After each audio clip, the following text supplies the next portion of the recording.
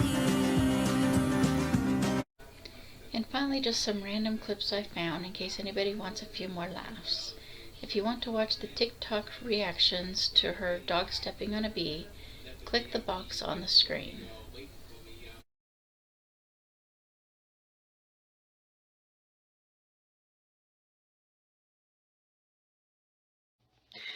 It's like,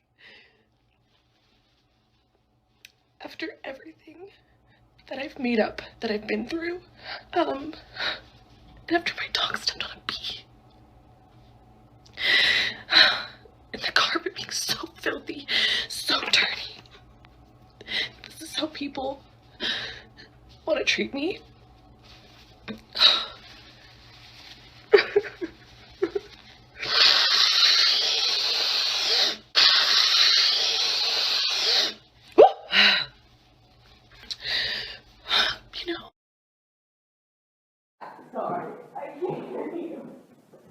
Aquaman!